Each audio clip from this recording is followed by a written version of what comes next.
So, as of recording this, it is Tuesday, August the 9th, and so I'll do a bit of reading. This is just some of the crap I think of when I'm bored at work or whatever, and I kind of compiled this down. It's about advancement of warfighting technologies, and let's just jump right in.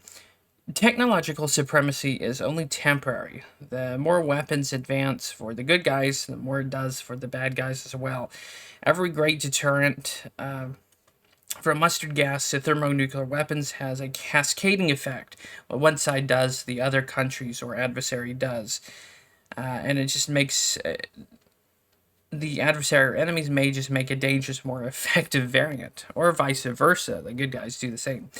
During the Cold War, information was harder to come by. There was wet work, spying, corruption, blackmail, and that's still done today, but it is how it was done.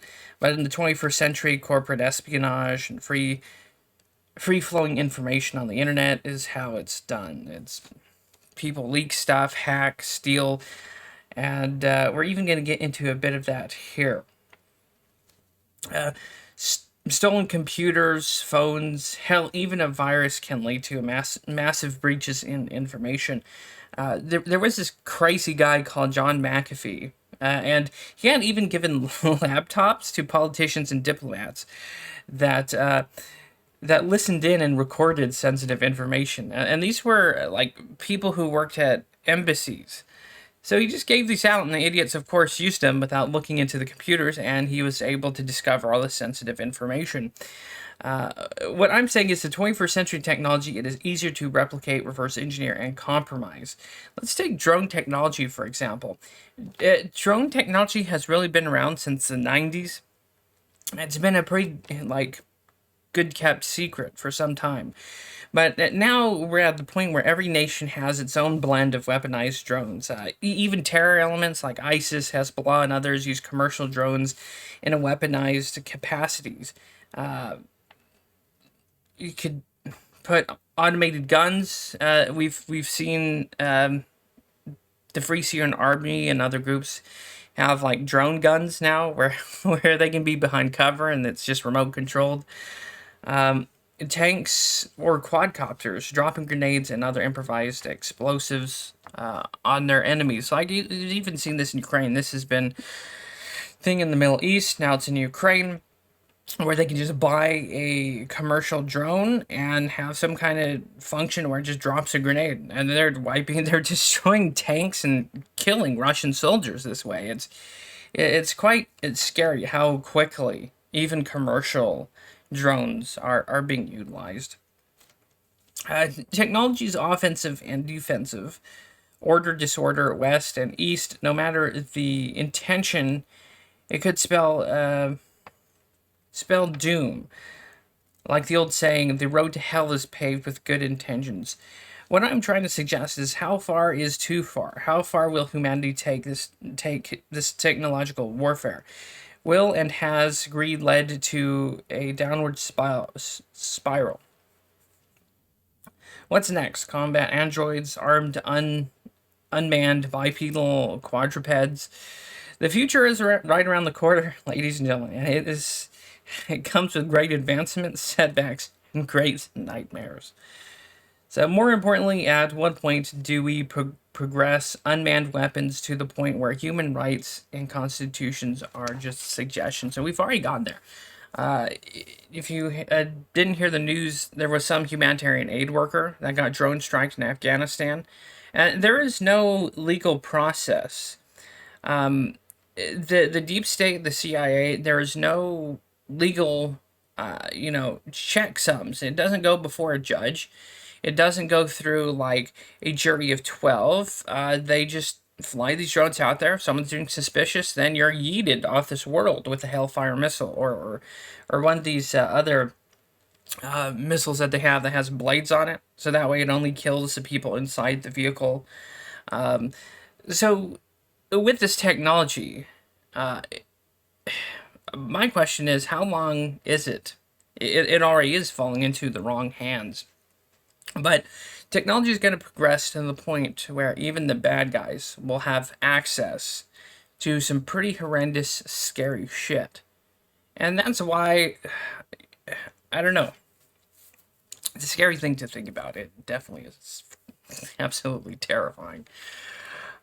Especially, Boston Dynamics. They're a company that make these, maybe you've seen them, these quadrupeds, these little drones. They look like dogs. And they even have like a bipedal variant where it like walks around on 2 feet. Now, of course, Boston Dynamics says, we're not going to arm these. These aren't going to be weaponized. Well, lo and behold, guess what happened? Oh, someone took a M16, strapped in one of these quad robots, and it was shooting off rounds. So it's like this little 4-legged thing with a gun on it. And there's already drone tanks, unmanned tanks. I think the company Kalashnikov out in Russia has one. And I think there's another English company that's working on a drone tank. But the technology is still pretty new, and but it's the progression of it that I'm concerned about. How far is this technological war fighting going to get? And like I said, it's only a matter of time before the wrong people reverse engineer this technology. It's only a matter of time before criminal elements start utilizing the same technology. My nightmare scenario is, what if the cartel catches on? What if the cartel starts getting egghoods of their own, right? What if the cartel starts messing around with the drone technology? I mean, technically they already have. I think they've been using drones. Of course, this is just through the grapevine. Allegedly, drones have been used to fly drugs across the border. So technically they're there, but when are these criminal elements going to start using them in an offensive manner? So that's one thing to be very cautious of, isn't it? So not only terrorists, but criminals. And that's the problem with the progression of technology at its current state, is humanity is crazy. Human nature is fucking nuts. And if there's someone with a bone to pick against people, governments, or even the police, not that I care, but they're going to start utilizing this against non-military targets and means. And that's the spooky thing.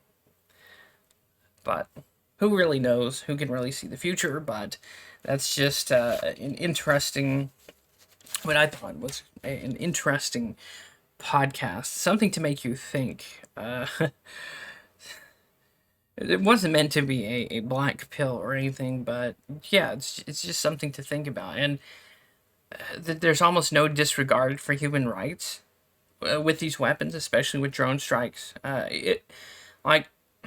In one side of the argument, you can see where people are saying they don't have time for a committee or a council to decide if someone eats a Hellfire missile or not. But that needs to be the case, because at this point, with this technology, it's gone too far.